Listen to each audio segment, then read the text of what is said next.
Hi, Scott Orland with Cinema Magazine. The new film coming your way is called Cherry, and I'm here with one of the stars of the film, Ciara Bravo. Uh, Congratulations.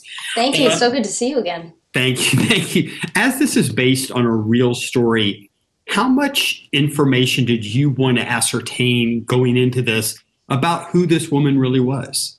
Right. Well, I think it's important to note that, the book by Nico Walker is certainly one step away from his real life. It's influenced by his life, and this film is influenced by this book. So the version of Emily that we're seeing in the film is very much so a fictionalized character. And I didn't want to get that character that we've created in the script confused by incorporating too many aspects of the versions of Emily past, but there were some bits and pieces that I hope you can see in the film. Little ticks that were noted that she had, like moving her jaw back and forth, was a big one that I like to hold on to, just so that there was still a piece of her, something that was still recognizable in this version of the film, or in this version of the story.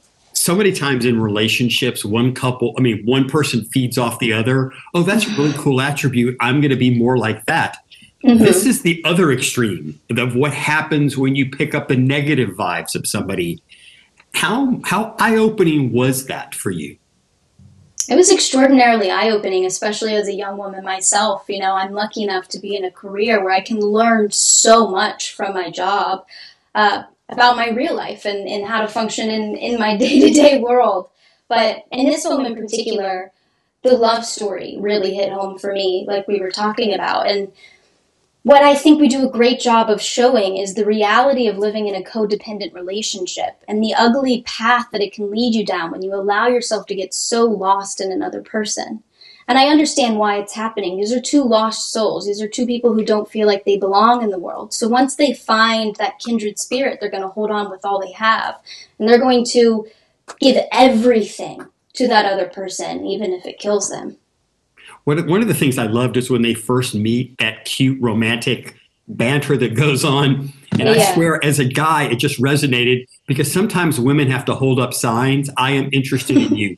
Guys do not pick up signals. I like you. Date me. Yeah. No, I thought that this was great. And I think that just goes back to showing how in tune Emily and Cherry are with each other. It was that immediate click. You look over your shoulder, you see that cute guy in the back of the room.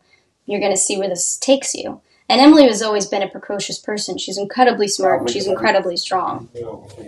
Are you more proactive when you see somebody you like? Absolutely not. You better believe I'm leaving the room as soon as I see somebody I like. It's so scary. The vulnerability of falling in love with a person. I'll save it for another day. I have to commend you how incredibly brave it was when your character goes down the rabbit hole of Hmm. where she has to go. I mean, please God, you're never going to get in that situation. But how did you temper your performance to make it so somebody who maybe had gone through the experience would go, that's me. I've been there. For me, it really came down to the research. I think that was the most important part in building Emily into a three-dimensional character, a real living human being. And I'm very grateful that I was able to go to the rehab facility in Cleveland and connect with so many people there who are currently battling through recovery themselves from addiction. But there was one nurse there in particular who I spoke to who had an extremely similar journey to my character, Emily.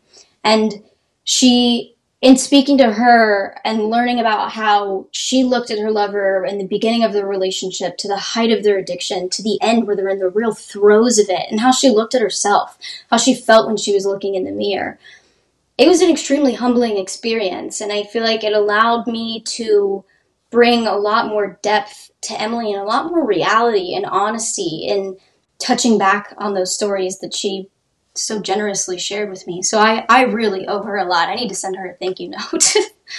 Well, thank you for this humbling experience of the interview, Sierra. The movie is Thank called you, Charity. Scott. This is Scott Orland. Till next time. It was a pleasure speaking with you. Thank you so much.